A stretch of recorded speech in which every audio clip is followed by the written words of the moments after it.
Oduu hedduu rifaasisaa fi onnee namaa cabsu yeroo ministeerri muummee Itoophiyaan bilisoomteetti Oromoon Itoophiyaadha, Itoophiyaan immoo Itoophiyaarraa cabuu hin dandeessu jedhutti waraanni adda bilisummaa Oromoo eebbifamtoota haaraa ibidda fakkaatan qaree dirree Oromiyaa irratti gadhiisaa jiraachuu toorri sooshaal miidiyaa hedduun suuraa isaanii facaasaa jira.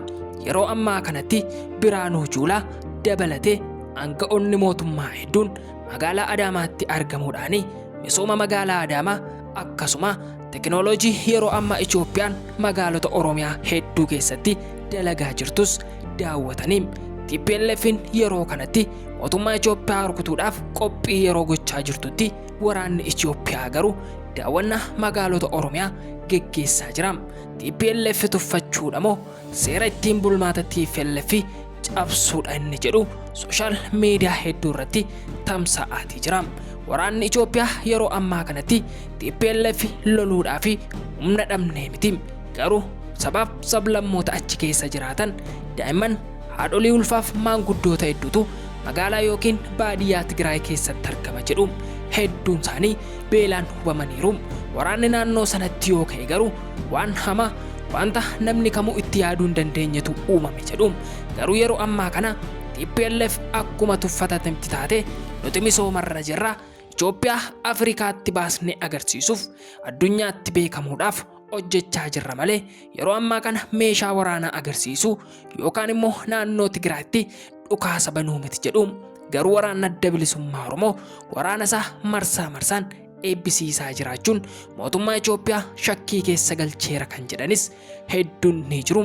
Mootummaan Itoophiyaa ministeerri muummee Dr. Abiy Ahmed interviyuu isaanii irratti taatee isaan dubbatan keessa waan Itoophiyaa fi ardiin Afrikaa qabdu martuu kan Oromoo akka taate, Oromoon waan hunda keessaa akka harka qabu, siidaan Aksuum mallattoo guca Oromoota akka taates dubbatanii Oromoon Itoophiyaa malee Itoophiyaanis Oromoo malee jiraachuu hin dandeessus jedhanii dubbatan.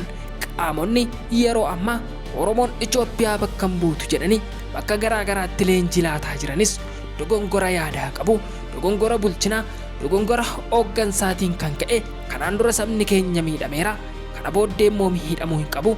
Waraanni adda bilisummaa Oromoos Itoophiyaarraa Oromoo cabsuu barbaade taanaan wanti cabu hin jiru. Itoophiyaan Oromoo malee, Oromoonis Itoophiyaa malee jechuun irra deddeebi'anii yaada isaanii miidiyaaf laachaa turanii.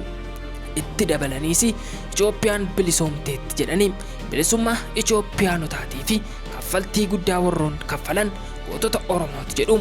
Gobanaa Daacee uummata Oromoo biratti saba jibbamaa akkasuma goota gantuu jedhamee waamama. Garuu yeroo ammaa kanatti mootummaan Itoophiyaa akka jedhanitti Itoophiyaa har'aa kan sararee Itoophiyaan Itoophiyaa akka jedhamtuuf kan daangaa godhee Gobanaa Daaceedha jedhu.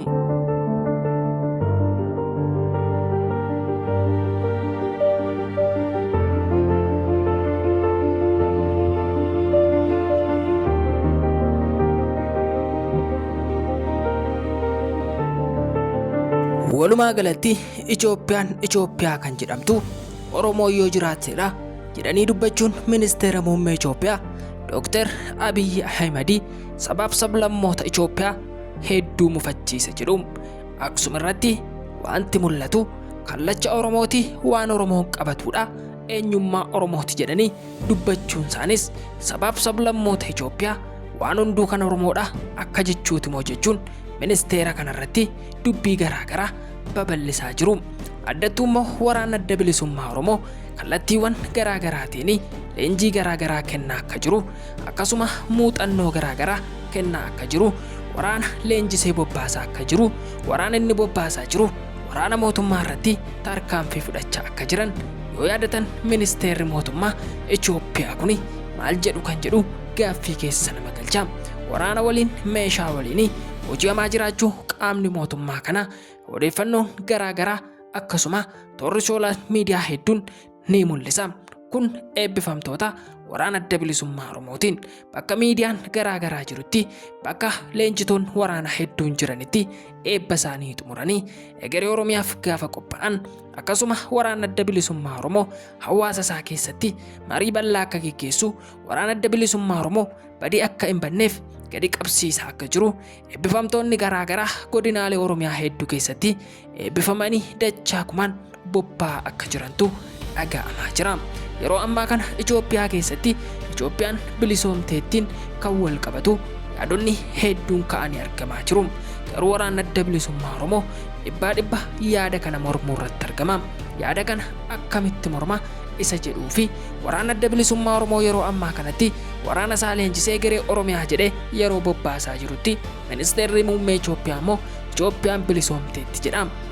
Itoophiyaan bilisoomteetti jedhus uummata Oromooti. Darbee immoo Oromoon Itoophiyaadha. Itoophiyaan immoo Itoophiyaa irraa folloquu hin dandeessu jechuun isaanii. Kana booddee qaamni hidhatus hin barbaachisu jedhu. Bilisummaan eenyuudhaa fi eenyuudhaaf hidhatu jechuun yaada isaanii dubbatanii. Kan isaan dubbatan keessaa muraasnis meeshaa waraanaa akka hin barbaachisne, kana booddee biyyi keenya bilisummaa mataa ishee gonfattee akka jiraattu jechuun dubbatanii. Kanarratti waraanni adda bilisummaa Oromoo garuu yaada laatee hin qabu. Garuu waraana adda bilisummaa Oromoof miseensa kan ta'an hedduun isaanii toora sooshaal miidiyaa keessatti nuti Itoophiyaa bilisoomne hin argine, Itoophiyaan erga Oromoo taate Oromoon waraanaan bulaa jira, wanti kun akkamitti bilisummaa jedhamare jedhanii gaaffii hedduu gaafatu. Artistoota Caalaa Daggafaa dabalatee artistoonni hedduunis yaada ministeera muummee Itoophiyaa Dr. Abiy Ahmed kanaas kan morman hedduun namootaanii jiru. TPLF dabalatee humna Amaaraa Faannoo dabalatee hedduun isaanii mootummaa Itoophiyaa irratti dhukaasa banuuf qophii gochaa akka jiran qabatamaatti ifa galaadha. Garuu mootummaan Itoophiyaa waraana irra darbee taateewwan misoomaa magaalaawwan garaagaraa irratti argaman daawwachuu irratti argamu. Kun immoo sodaan qabnu akka jechuuti. Qaamni kamuu nu hin danda'u, nuti lollee injifachuu dandeenya, warra bokkuun buluudha, nuti warra abbaa biyyaati jedhanii dhaadachaa jiru. Garuu ministeerri muummee bilisummaan Oromiyaafis ta'ee biyyoota Itoophiyaa birootiif illee yoo kan ta'u ta'e kana booddee bilisummaan ta'u jiru nuti bilisoomne irraa waan nurraa eegamu misooma itti fufsiisu, biyya keenya addunyaatti fufsiisu, afaan keenya aadaa keenya guddisuu qofa jechuun dubbii isaanii toora sooshaal miidiyaa irratti dubbatanii.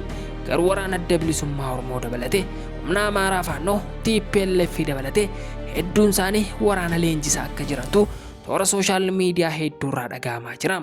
Kan waraana adda bilisummaa Oromoo immoo hedduu nama raajam. Waraanni isaanii dachaa dhibbaan heebbifamanii bobba'aa jiru. Haga ammaatti garuu mootummaa Itoophiyaatti waraanni banamee hin jiru. Maaliif callisaniin gaaffii hawaasa bal'aa maraati. Kanaaf yeroo naa deebistu jecha qophiin har'aaf qabanne kana fakkaata. Waan hordoftaniif galatooma. Yeroo gaarii qabaadhaa, ulfaadhaa isiniin jennaan.